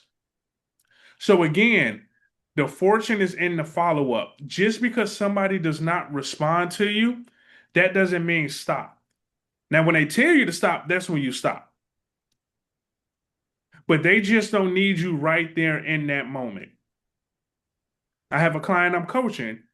He like, man, I didn't send out all these holiday cards and nobody responded to it. I'm like, you don't need them to respond to it. You just want them to know you're here for them. And when they're ready, they're going to be like, oh, I remember he reached out to me. Let me give him a call. Okay. So I just wanted to share that because a lot of people go and like, I text this person 4 times and they didn't respond. And my first answer is, did they tell you to stop texting them? No. Did they block you? No. Okay, then you just keep reaching out. And when they're ready to use your service, I guarantee you they're going to respond to you. Were they on a smart plan or what? So it was a mixture of both. So it was a mixture of the smart plan, the biweekly neighborhood nurture, and then I did my own personal touches of like text messages, phone calls. I am very big on handwritten notes. People don't really get too much in the mail. They get those little junk mail every now and then. People don't even get bills in the mail no more. They own the whole paperless thing, so they're getting email bills. So when you have a handwritten note show up, they go like, "Oh my God, somebody took the time to write me a handwritten note." And especially me, my handwriting of that of a 3-year-old. So when a person see my handwritten note and they're like, "Oh my God, you know what? I really like that Jesse guy. He can't write and he decided to write me a note."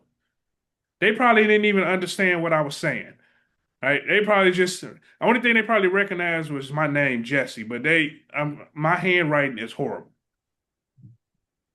Yet people take that into consideration and like, oh, you took the time to write me a note. Yeah, I write like a doctor, like when they write the prescription, and you be like, what is even that? So you could constantly reach out to people, okay? All right, next we're going to talk about improving your conversion rate. Jesse, can I ask a question? Sorry, I can't find Yeah. even the hands up, virtual hands. What would be your answer to someone, a seller who is ready to sell one of his properties, but he says, "Well, the market is bad for sellers, so I'm gonna wait, not the right time." So it's nothing to do if I give him my address, stuff like that. So, what would be the follow-up? So my follow-up would be, okay, I totally understand it. And, I'm just curious, where did you hear that today, this is the bad time to sell for sellers to sell? So I'm going to put it on him. First, I want to know, where did you get that information from? Because, when we look at the numbers, and again, all our markets are different. So I'm going to say this for my market. I know my market. When I look at the numbers, sellers are still doing good. So my first question would be, so here's the one thing, when you're talking to people, you never make them wrong. You always say, I totally understand it. A person could tell you that the sky is purple. Hey, you know what? I totally understand that you think the sky is purple, but I would like a little bit more information about that. Where did you see or where did you hear that the sky is purple? And then once you get where they get the information from, then you can counterattack that. Oh, well, I saw on the news channel that they said sellers are not getting, the market is crashing. And then I'm gonna go into, okay, I totally get that, but you know what? Let me give you the true data of what's going on and show you what sellers are doing. So that's going to be a thing of knowing what your market is doing and then isolate into where did you hear that? How did you get that information? I'm curious to know. And you can use that word. Hey, just out of curiosity, I'm very curious. Where did you hear or who told you that the market is not good for sellers? So again, you ask that, then you can combat that and go to that. But that would be the first thing that I would do. And then so you already know the address of this potential client, right? Well, but actually, obviously, they're gonna say the comparables are clear in the neighborhood, and they are going down. That's the first answer that I expect. And for someone who can read and do some kind of search, like CMA in the area, they can just answer the question by saying, if I ask them, I'm just curious, where did you get that information? They said, oh, can't you read or do research? Look at the neighborhood and just compare the sales in the area. Well, Then and then here's my follow-up question. Like, I totally get that. Now, did you get that information from a realtor who had did a CMA for the comps in the area, or was that something that you just saw on like Zillow or something like that? And if they say, "Oh, well, I saw it on Zillow," okay, perfect. That is exactly why we need to have a conversation because Zillow does not take into account. They don't take into account if there's any rehab been done. They don't take into account of a lot of different things. So how about this? Let me stop by and just take a look at the property, and I'll give you a true detailed analysis of your home. Now, Mr. and Mrs. Seller, when I do this analysis, you may be right. Your particular home right now in this area, it may not be selling at a higher rate, but I think the best thing for you is to get true information about your home and not just a general information about all the homes around here to be able to give you information so you can make a sound decision. So again, you're not going to make the wrong. You're just going to say, hey, you know what? I can totally appreciate that. And me being a realtor, I have access to information that other people don't have, even Zillow. So let me go in and then I'll give you information about that. And Mr. Seller, you may be correct. But yet I want to do a real research for you to let you know exactly what's right and what's wrong. thank you. Oh, I'm asking questions. I'm like, oh, that's interesting. Where did you hear that from? Oh, so that, you seeing that on the social media, was that an actual realtor that told you that, or did you just see it on Zillow? Because again, you can go deep in it. Make them answer those questions. And at the end of the day, it may be an area in your market where home prices are going down, and he's right. Well, you know what? And guess what? He's going to love you even more because you're going to say, you know what, Mr. and Mrs. Seller, after doing the research, and saying you're right. Now is not the right time to sell. So here's what I'm going to do. I'm going to update you probably every quarter and let you know what's exactly going on in your area. And when the right time is right, we can have a conversation. But right now, yeah, do not move. Stay where you at. And then when market change, then we can have a conversation. Thank you. He's going to love you because you're not just going to be one of those agents like, well, no, listen, I can get your home sold for more. I know what the market is saying, but I can get it sold. And then when you ask for price reductions, he gonna look at you crazy. So I have no problem with telling a person, you know what? After doing research, yeah, now is not the right time for you to move. You do not need to move. We have that conversation with our buyers.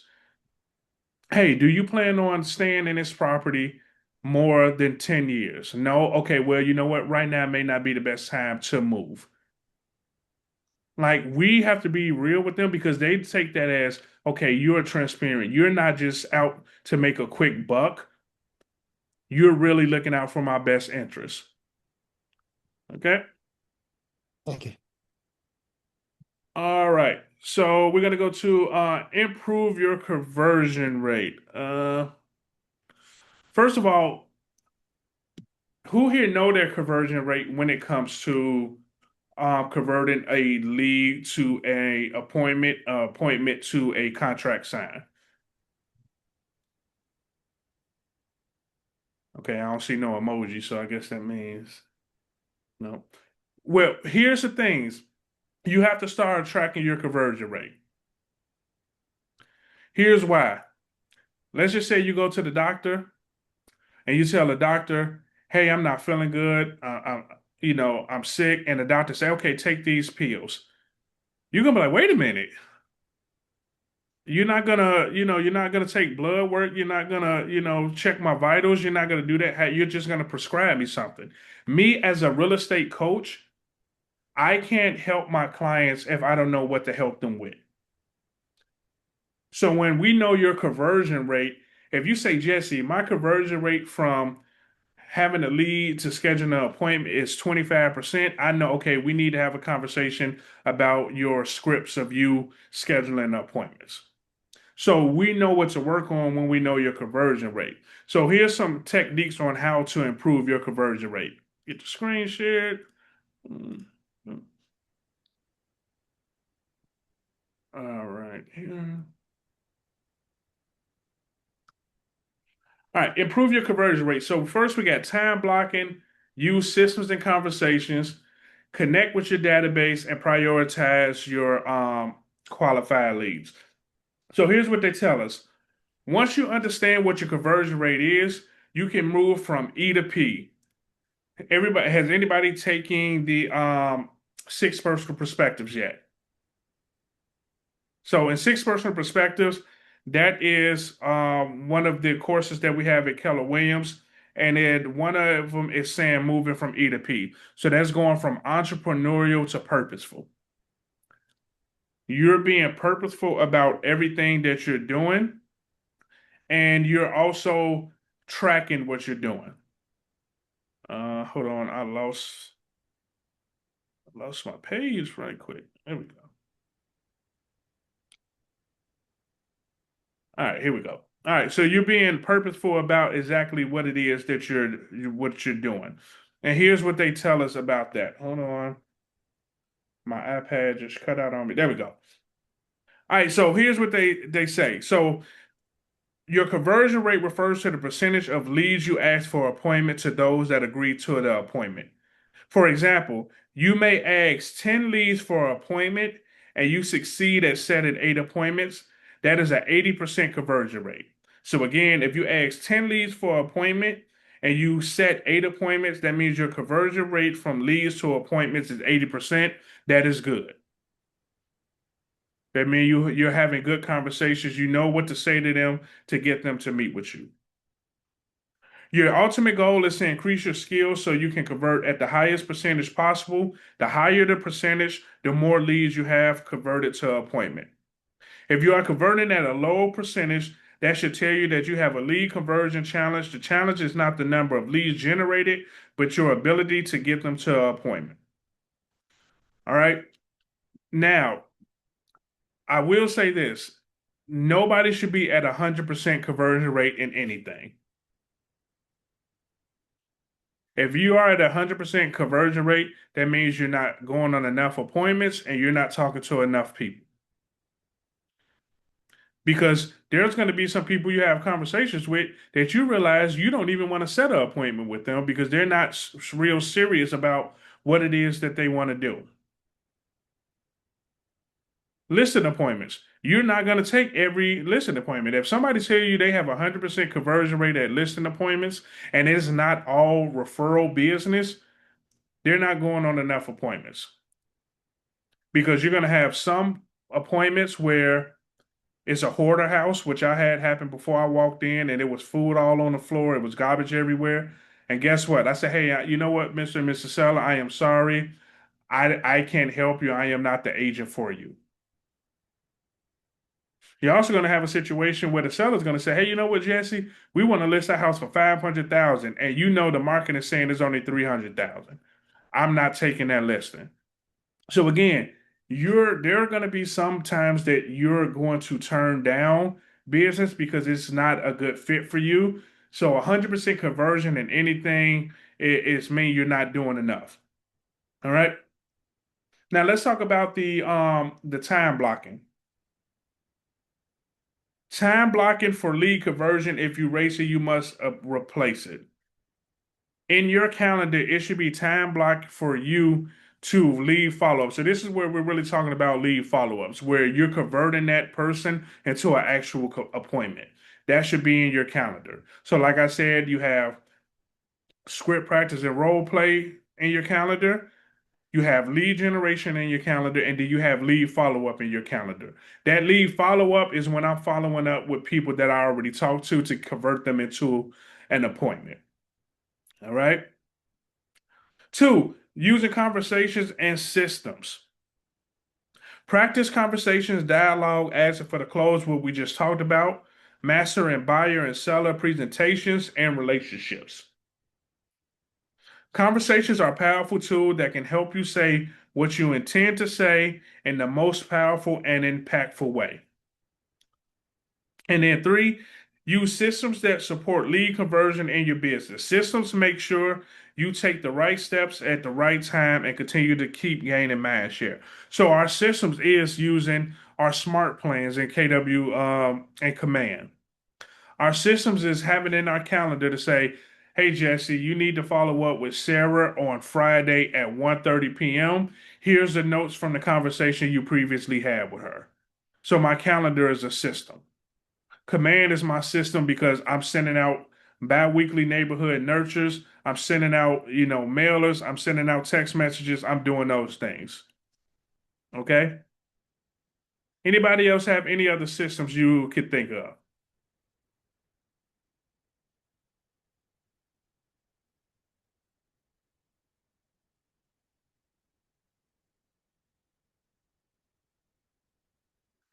DTD2. DTD2 is a lifesaver.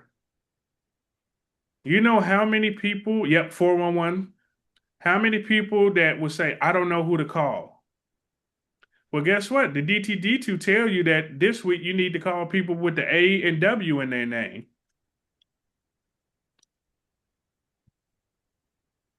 Are you automatically adding leads to neighborhood nurture? I am automatically adding them. When I've had a conversation with them and I get enough information, I'll put them on a biweekly neighborhood nurture. Now, if this particular contact doesn't have a specific area that they're looking for, I'll just do a generic area. Like for me, I'll just do Chicago, Illinois. And then once they get that, they can go in and they can change it to exactly what areas that they will be interested in. Okay. Number Wait a 3, minute. connect. Yeah, go ahead. I'm sorry. So if they go in there and change it, does that change the nurturing neighborhood for them in your context? That's Yes. awesome. Okay, cool. Yep. Yep. If they go in, and then you also get a update of saying, hey, Derek, when you go to Jesse's contact, it'll show Jesse was looking at 123 Main Street. Now I know if I see Derek has been looking at 123 Main Street, I'm going to either call Derek or I'm going to send him a message, say, hey, Derek, I saw you was looking at 123 Main Street. Here's some information that you may like about 123 Main Street if you didn't see it. Perfect. Yep. All of it will show up in that contact card for that particular client. Right? So again, when I have a contact and I don't know a specific area they're looking in, I just put the city of Chicago in, and then I let them go in and change things that they want to change. Okay. Also, you may have people in your contacts that's in a different state, do the exact same thing for them. If I know somebody that's in Dallas, I'm just going to put a neighborhood nurture for Dallas for them and let them figure out. Because guess what? When I give all of you all my information and I connect with y'all at the class and one of you all lives in Dallas and I see that my contact is looking at 123 Main Street in Dallas, guess who I'm going to call? I'm going to call you and say, hey, I may have a potential referral for you. Somebody in my database has been looking at properties in Dallas. I'm going to follow up with them. I'm just going to see what's going on. And if they are ready to do something, I'm going to refer them to you. Everybody in your database go on a neighborhood nurture. It doesn't matter where they are in the country. Okay. So next we're going to talk about connect with your whole database. Do not neglect any part of your database. Reconnect with each person, and when you do, also ask for referrals. Conversation activities are not just for leads, they are also for your sphere of influence, contacts, etc. Come from care, curiosity, and contribution, and get back into relationship with past clients. Let me stop sharing my screen so y'all can see my face when I say this. If you have people in your phone or in your database that you do not want to have business with, delete them. I always make a joke about this with my ladies because they do it where they save a contact in their phone as do not answer asshole or he sucks, things like that. Just delete him out of your phone. Contacts in your phone should be people that you should be able to have conversations with about life and potentially helping them with their real estate needs. And it's funny, I said that in one class, and the girl was like, "You've been in my phone? How do you know that?" I'm like, "Oh, trust me, I know. I'm pretty sure I've been tagged like that in somebody's phone before, so trust me, I know." All right. So if it's contacts in your phone, you have to do an audit of your phone. You have to do an audit of your database. If there's people in your database that's not people that you would contact, I would do this. I take it one further. Think of the biggest venue in your city. It could be a basketball stadium, it could be a concert hall. Think of it that you are throwing a birthday party in that stadium. If it's people in your database that you will not call to invite to your birthday in that place, delete them out of your phone.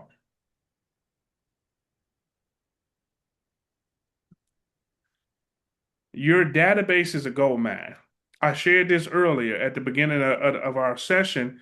There are people that are selling their databases for a lot of money. I personally know realtors who are getting ready to retire out of the building and they're out of the business and they're telling people, hey, you can have my database. I just want 25% off of any transaction you close from my database. That is a deal I would take every single day. So again, your database is your money. Nurture it, talk to it. Well, Jesse, I haven't talked to this person in 2 years. Perfect. Reach out to him. And I'm saying, hey, Tim, what's going on? This is Jesse. He gonna be like, Jesse? Or he may say, Jesse, I haven't talked to you in so long. I know, Tim. And here's the first thing I'm gonna say. Tim, I apologize. First thing Tim will say is like, why? What's wrong? I'm gonna say, well, you know what, Tim? I have not held up my end of the bargain. And my thing is that my people that I consider VIP, I'm supposed to stay in touch with them and to check in on them. And you know what, Tim? I have not done that. I have not held up my end of the bargain, and I apologize for that. A lot of times their response is, "Oh, don't worry about it. I know life is crazy." I'm saying, no, I get that, but here's the thing, Tim. You can, you can, I can guarantee you that I will be following up with you a lot more often because you are important to me. I care about you and making sure everything's okay with you. Be prepared to hear from me a lot more often. Now, here's the thing about saying that to people. You only get one time to apologize for not following up with them. So if you're going to apologize to them for not following up with them, you have to make sure your system's in order and you're staying in contact with them because they will bring it up. Like, hey, I remember you said that you already apologized once. What happened? So if you have contacts in your phone that people you haven't talked to in a while, just reach out to them. Here's the simplest script you can use out of all the scripts I shared. Hey, Steve, this is Jesse from Keller Williams. Man, how's everything going? Going good. No, Steve, I get that, but for real, there's a lot of things going on, but for real, how are you doing? Hanging in there. Now my conversation is finna go. When his tone switched from everything good to hanging in there, okay, I need to have a real conversation with Steve because it went from everything's good to hanging in there. Now my follow-up question is, man, so what, you can talk to me, how's everything, just let me know what's been happening with you, and then we're gonna have a real life conversation. Remember, people do not care how much you know until they know how much you care. There's a lot of people dealing with a lot of things, personal, business wise. You just calling and saying, how are you doing? And then when they give you the answer, everything's going good, that follow up is no, for real, how's everything going? Be prepared that some people will start crying when you do that because life is heavy for them.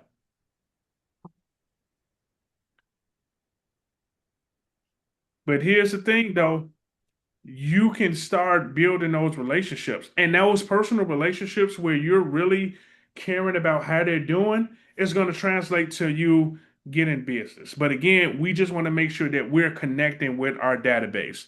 Old, new, whatever the case may be, we are staying in communication with them. All right. All right, let me hurry up because I don't want to take up too much more of y'all time. We're getting to the end.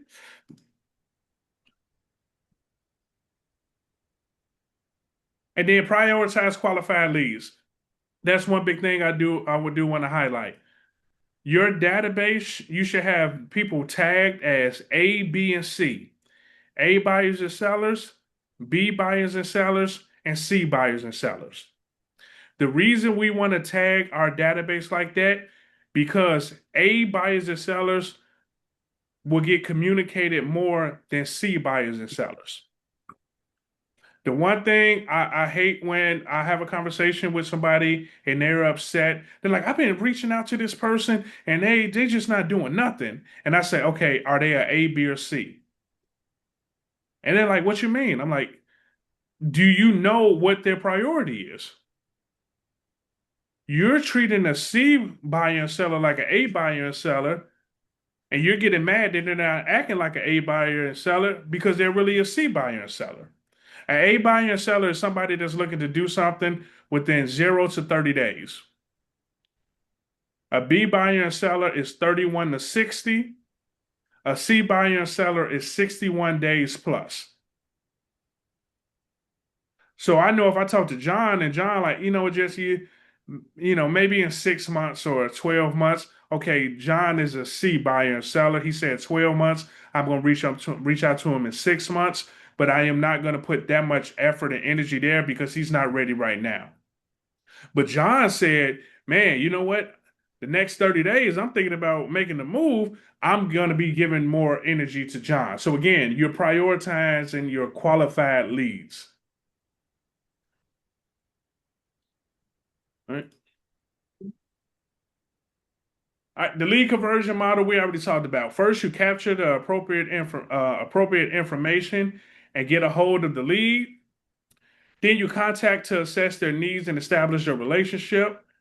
And then one or two things are going to happen. So it should either say to me, it should say 3A and 3B because they're either going to close to having an appointment with you or they're going to say not right now. And then you move them to the cultivate phase.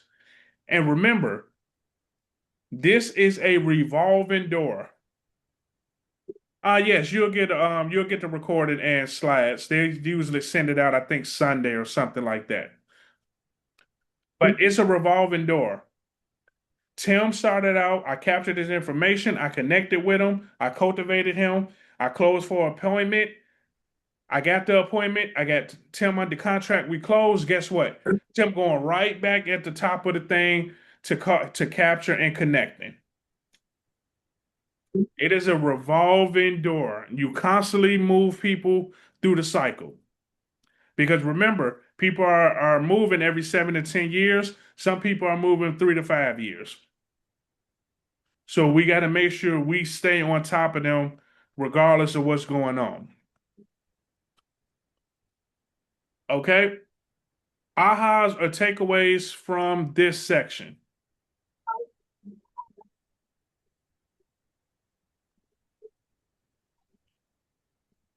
I liked how you asked me the same question twice. Y'all are about to get my tears. No, I do that so much. Like even with my friends, I'll call my friend like, "Hey, what's going on?" "Oh man, everything's good." And I say, "No, for real. How is everything?" Yeah, most people give And you a generic answer when you ask them, and then we never stop to ask them again or, have a deeper conversation. We just keep going on with our day. yeah, yeah, and that's another thing. Like even with our clients, let's just say you do have a seller and you have that appointment.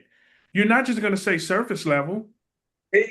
Even with your buyer, if I reach out to you and you are a buyer and I say, "Hey, what are you looking for?" And you say, "Oh, I'm looking for a house with a big backyard." You don't leave it with, "Okay, I'm gonna find a house with a big backyard." I'm gonna say, "Okay, what's important to you about having a big backyard?" "Oh, well, we like to have family over." "Oh, okay, tell me more about that."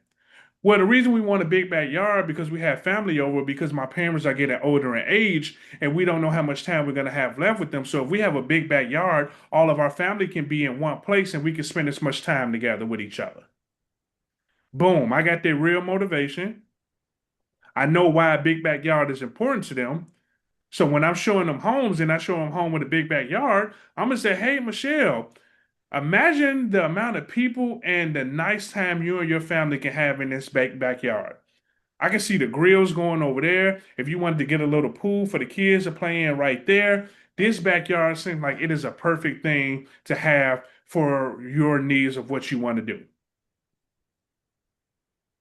So the same way we go deep with our clients, we go deep with our contacts, with the people that we're having conversations with. Then they know like, okay, you really do care about what's going on with me. Okay?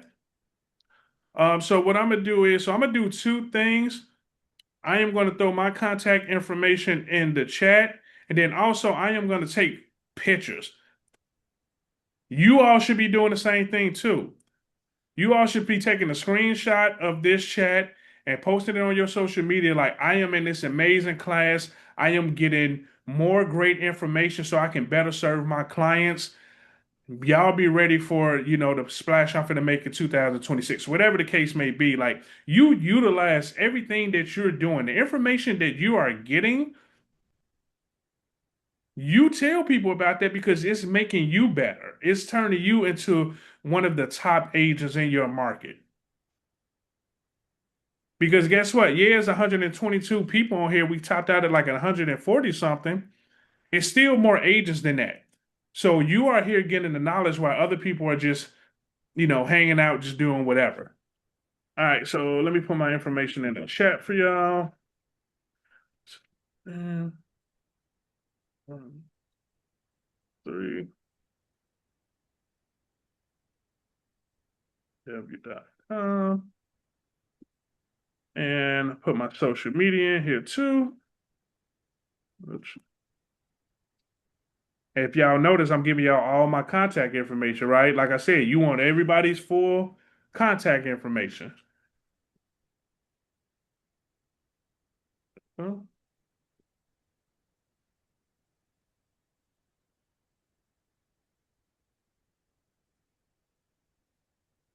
You're welcome. I appreciate that. I appreciate that. Thank you. You're welcome. Does everybody Can y'all know how to say save the thank you chat? so I can take a picture? Yep, I'm gonna take a picture right now. Hold on. We lost a lot of people, but oh well.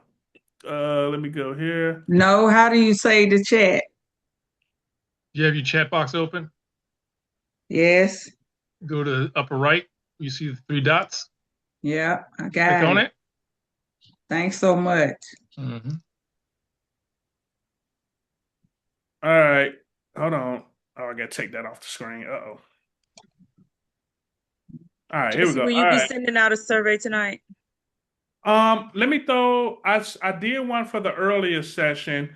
I can throw this one back on the screen real quick. Let me throw this one on I there. just didn't know if it was required for us, but if it's not, it's fine. I mean, you could do it. Okay, hold on, let me get this. If you like the class, I'm Jesse Coleman. If you didn't like it, uh, you know, you could find somebody else's name and just put it under them. I know that's right.